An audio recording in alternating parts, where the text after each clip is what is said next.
నెల్లూరు జిల్లాలో ఆ గ్రామాన్ని చిన్న తిరుమలగా పిలుస్తారు. ప్రతి ఏడాది బ్రహ్మోత్సవాలు తిరుమలను తలపిస్తాయి. ఎన్ఆర్ఐలు, ప్రముఖులందరూ ఈ గ్రామానికి వచ్చి దేవుడిని దర్శించుకుంటారు. ఇంత పేరు ప్రఖ్యాతులున్న దేవుడి గ్రామం చూస్తే పేరు గొప్ప, ఊరు దిబ్బ అన్న చందంగా దర్శనమిస్తోంది. అది ఏ ఊరు, ఎక్కడా అని తెలుసుకోవాలంటే watch the entry news. Nellore జిల్లా బోగోలు మండలం కొండబిట్రగుంట శ్రీ ప్రసన్న వెంకటేశ్వర స్వామి వెలిసిన గ్రామం అది. కొండబిట్రగుంట అంటే తెలియని భక్తులుండరు. కాని ఈ గ్రామం మురికి కుంపలా దర్శనమిస్తోంది. సరైన రోడ్లు, డ్రైనేజీ, కాలువలు లేక పరిస్థితి అధ్వాన్నంగా ఉంది.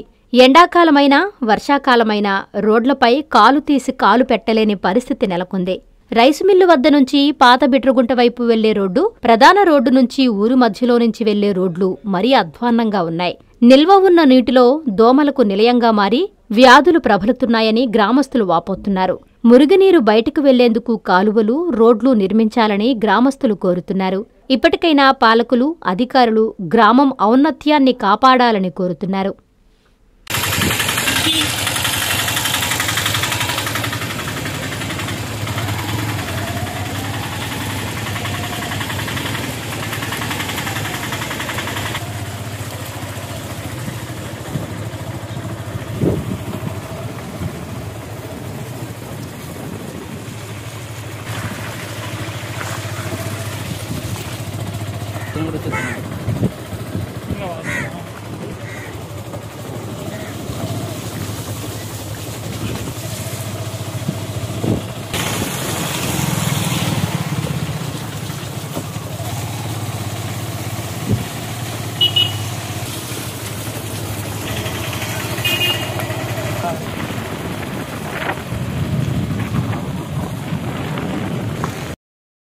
కాంచీపురం పెరుమాళ్ సిల్క్స్ 1+1 మగ్గం ఫోల్డ్ పట్టు శారీస్ 900, 1+1 సాఫ్ట్ సిల్క్ పట్టు శారీస్ 2500, 3 కంచి పట్టు saris 4500. Kanchipuram Perumal silks, Rajahmundry, Tirupati, Nellore. Hi Nellore, please subscribe to N3 TV.